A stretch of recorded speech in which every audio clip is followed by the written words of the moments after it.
AudioJungle.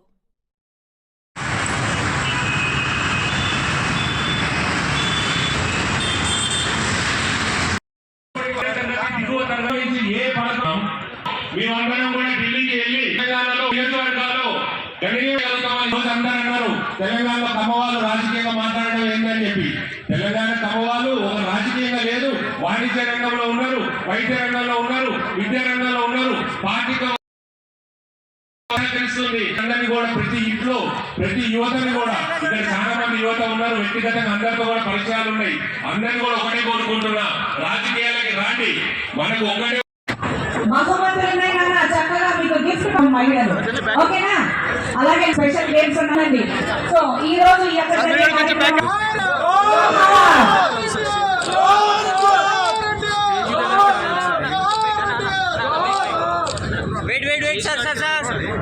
ఒకసారి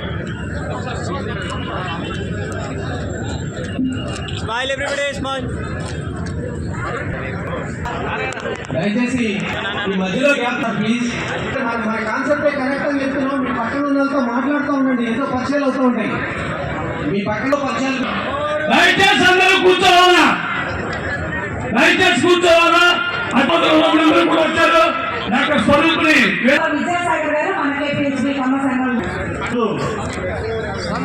ఖమ్మం జిల్లాలో అన్ని కమ్మ సంఘాల్లో కూడా పండుగ వాతావరణం ఉందని మనకు తెలుసు. అరికపూడి స్వర్గీయ ఎన్టీ రామారావు గారిని స్మరించుకోవటం, కమ్మదనాన్ని కమ్మగా వినిపించాలని చెప్పేసి నా ప్రార్థన. నేను ఎన్టీ అంటే ఈ కాలమాస మొత్తం అందమైన కూడా కుటుంబ సమేతంగా ఒక దగ్గర చేయడాలు చేసుకోవడం అనేటటువంటిది మన కొన్ని సంవత్సరాలటువంటి కొనసాగించడం చాలా సంతోషంగా ఉన్నది. అందరూ కూడా ప్రతి తప్పనిసరి కూడా కలుపు సంతోషకరమైనటువంటి విషయం. కమ్మవారంటే 10 మందికి పెట్టేవారు, వ్యాసించేవారు పెట్టుకుంటాము. కమ్మవారు ఎక్కడైనా పోయి వారికి మనం సమాజంలోని అన్ని వర్గాలతోని అన్ని కులాలతోని ప్రాంతాల్లో కూడా తెలంగాణలో, ఆంధ్రప్రదేశ్లో, కర్ణాటకలో, తమిళనాడులో, విదేశాల్లో ఆ కార్యక్రమం విజయవంతం అని చెప్పేసి భావిస్తూ మరొకసారి నిర్వాహకులకు నా యొక్క అభినందనలు తెలియజేస్తూ నాకు ఈ అవకాశం ఇచ్చినందుకు కృతజ్ఞతలు చెప్తూ ముగిస్తున్నాను. Thank you sir, thank you so much అండి. నెక్స్ట్ చంద్రకాంత్ గారిని. కమ్మ కుల బాంధవులందరికీ కూడా ప్రత్యేకంగా ఈరోజు ఇంత పెద్ద ఎత్తున మన 2 రాష్ట్రాల్లో జరిగిన రాజకీయ అనుభవం అందరికీ తెలుసు. ఈరోజు ఇంత పెద్ద ఎత్తున కార్తీక వన సమారాధనలో PHPకి వచ్చినటువంటి నా సోదరి మనులందరికీ కూడా పేరు పేరున నమస్కారం తెలియజేస్తా ఉన్నా. ఈ కార్యక్రమం కమ్మ సంఘం కార్యవర్గ సభ్యులకు, ఈ కార్యక్రమానికి ముఖ్య అతిథిగా విచ్చేసినటువంటి పెద్దలు, శేర్లింగంపల్లి శాసనసభ్యులు, మన అందరి అభిమాన నాయకుడు అరికపూడి గాంధీ గారికి, అదేవిధంగా చాలామంది డాక్టర్ కూడా ఈ వేదిక మీద ఉన్నారు. ప్రతి ఒక్కరికి పేరు పేరున నమస్కారం తెలియజేస్తా ఉన్నా. చాలా సంతోషం. ఈ రాష్ట్రం విడిపోయిన తర్వాత దక్షిణ భారతదేశంలో కమ్మ సామాజిక వర్గానికి ఎక్కడ చూసినా కూడా ఈ సంఘం యొక్క ప్రాబల్యం కనపడతా ఉండేది. అటువంటిది తెలంగాణ రాష్ట్రంలో మనం మైనారిటీగా పోయింది. ఉమ్మడి రాష్ట్రంలో మన ప్రాబల్యం రాజకీయ రంగంలో అవ్వచ్చు, వ్యవసాయ రంగంలో అవ్వచ్చు, ఏ రంగంలో చూసినా, సినిమా రంగంలో అవ్వచ్చు, కమ్మవారి ప్రాతినిధ్యం కనపడుతూ ఉండేది.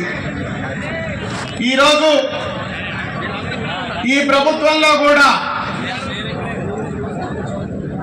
ఆంధ్రప్రదేశ్ నుంచి వచ్చినటువంటి సెటిలర్స్ రేవంత్ రెడ్డి గారు ఎక్కడా వారికి నొప్పి తగలకుండా చూసే బాధ్యత కూడా ముఖ్యం. శేర్లింగంపల్లి శాసనసభ్యులుగా ఉన్నటువంటి ఈ సామాజిక వర్గాల్లో ఎవరికి ఇబ్బంది వచ్చినా కూడా తాను ముందుండి వారికి కాపాడే బాధ్యత తీసుకుంటున్నారు. వారిని మనం మన సామాజిక వర్గం నుంచి కాపాడుకోవాల్సిన అవసరం కూడా మనకుంది.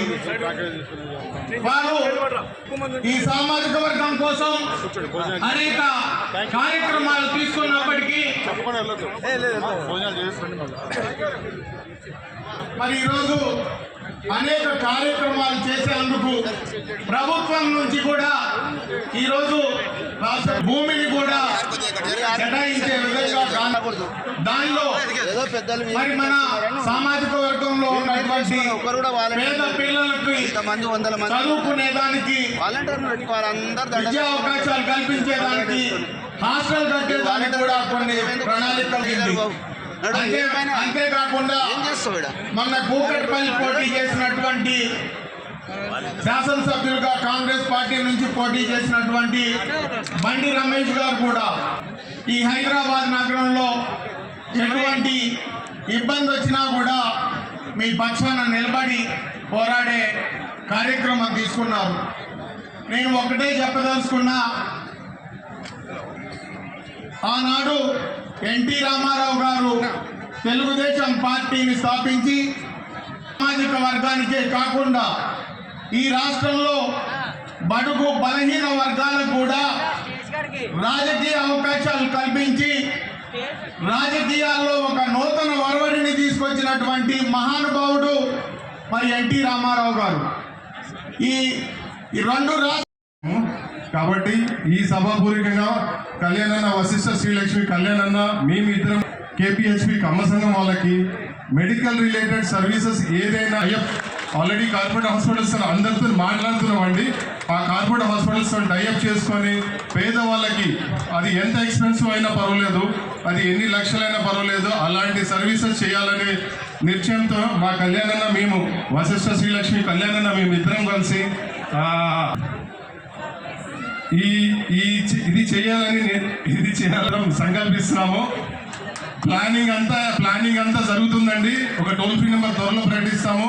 మీ ముందుకు వస్తామండి, సదా మీ సేవలో ఉంటామండి. థ్యాంక్ యూ అండి. Thank you bro. కళ్యాణ్ గారు, అమర్ గారు మేము కలిసినప్పుడు ఈ ప్రోగ్రాం గురించి చెప్పినప్పుడు వాళ్ళు మాట్లాడుతుంటే యాక్చువల్గా ఒక 4-5 ఉన్న ఒక హాల్లో మాకే గూస్ బంప్స్ వచ్చినాయి వాళ్ళు చేస్తున్న సేవా కార్యక్రమాలకి. So much we have been inspired by them and సేవ చేయడానికి ఈ సంఘం రెడీగా ఉంటుంది. Thank you very much once again. Tilak గారు ఒక్కసారి పాప ట్రేస్ అయిందండి. ఈ రోజున మన కమ్మ సోదరి మళ్ళందరం కూడా ఒక వేదిక మీదకి వచ్చి మన సత్తాన్ని చాటడం కోసం మన శక్తిని అవసరమైతే మేము ఎవరినైనా రాజకీయంగా కిందకి దించగలుగుతాం, పైకి ఎక్కించగలుగుతాం. మా ఐక్యమత్యం ఇది. వనభోజనాలే కాదు, మేమంతా కూడా ఒక ఐక్యమత్యానికి ప్రతీకగా ఇవి చేసుకుంటామంటూ వచ్చిన నా సోదరి మళ్ళందరికీ హృదయపూర్వక నమస్కృతులు. ఈ కార్యక్రమానికి స్థానిక శాసనసభ్యులు మొదటి నుంచి కూడా కార్తీక వనభోజనాలని ఇక్కడ ఏర్పాటు చేస్తూ అందరినీ కూడా కలుపుకుంటూ కమ్మ సేవా సంఘాలని ముందుకు తీసుకువెళ్తున్నటువంటి సోదరుడు గాంధీ గారికి వేదిక నిమిత్తం